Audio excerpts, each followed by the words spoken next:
সরকারের বাড়তি অর্থের চাহিদা মেটাতে বিশেষ পদক্ষেপ নিচ্ছে কেন্দ্রীয় ব্যাংক। রাজস্ব ঘাটতি ও চলমান ব্যয় ব্যবস্থাপনার চাপ সামাল দিতে ৫,০০০ কোটি টাকার একটি বিশেষ নিলামের আয়োজন করা হয়েছে, যা দেশের আর্থিক খাতে নতুন করে আলোচনার জন্ম দিয়েছে।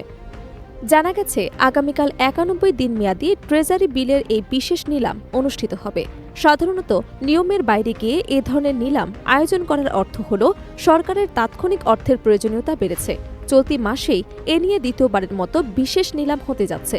এর আগে একই ধরনের আরেকটি নিলামের মাধ্যমে অর্থ সংগ্রহ করা হয়েছে। ফলে শুধু এই মাসেই বিশেষ নিলামের মাধ্যমে মোট ১০,০০০ কোটি টাকার ঋণ নেওয়ার পথে হাঁটছে সরকার। অর্থনীতিবিদরা বলছেন, সরকারের রাজস্ব আয়ের তুলনায় ব্যয় বেড়ে যাওয়ায় এই ঘাটতি তৈরি হয়েছে। নির্ধারিত লক্ষ্যমাত্রা অনুযায়ী রাজস্ব সংগ্রহ না হওয়ায় সরকারকে বিকল্প উৎস থেকে অর্থ সংগ্রহ করতে হচ্ছে। সেই প্রেক্ষাপটেই ট্রেজারি বিলের মাধ্যমে স্বল্পমেয়াদী ঋণ নেওয়ার প্রবণতা বাড়ছে। অন্যদিকে ব্যাংক খাতে বর্তমানে তারল্য পরিস্থিতি তুলনামূলকভাবে স্বস্তিদায়ক অবস্থায় রয়েছে। ব্যাংকগুলোতে অতিরিক্ত অর্থ জমা থাকায় সেই অর্থের কার্যকর ব্যবহার নিশ্চিত করাও একটি বড় চ্যালেঞ্জ হয়ে দাঁড়িয়েছে।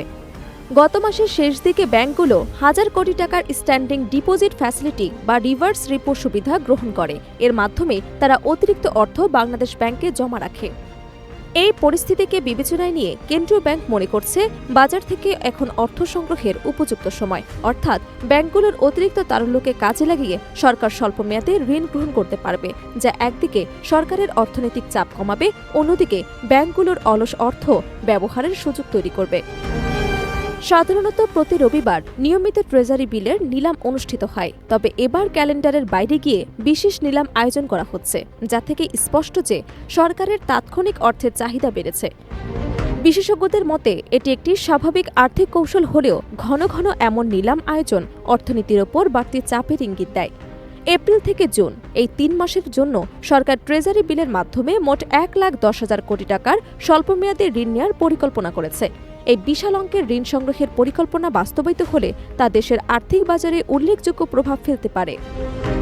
বিশ্লেষকরা বলছেন, স্বল্পমেয়াদী ঋণ নেওয়া সরকারের জন্য তাৎক্ষণিক সমাধান হলেও দীর্ঘমেয়াদে রাজস্ব আয় বাড়ানো এবং ব্যয় নিয়ন্ত্রণে আনা জরুরি হতে পারে। তা না হলে ভবিষ্যতে ঋণের চাপ আরও বাড়তে পারে এবং অর্থনীতিতে ভারসাম্যহীনতা তৈরি হতে পারে। সব মিলিয়ে সরকারের এই বিশেষ নিলাম উদ্যোগ একদিকে যেমন বর্তমান অর্থনৈতিক চাহিদা পূরণের প্রচেষ্টা, অন্যদিকে তা দেশের সামগ্রিক আর্থিক ব্যবস্থার উপর একটি গুরুত্বপূর্ণ বার্তা বহন করছে। এখন দেখার বিষয় এই নিলাম কতটা সফল হয় এবং এর মাধ্যমে সংগৃহীত অর্থ সরকার কতটা কার্যকরভাবে ব্যবহার করতে পারে।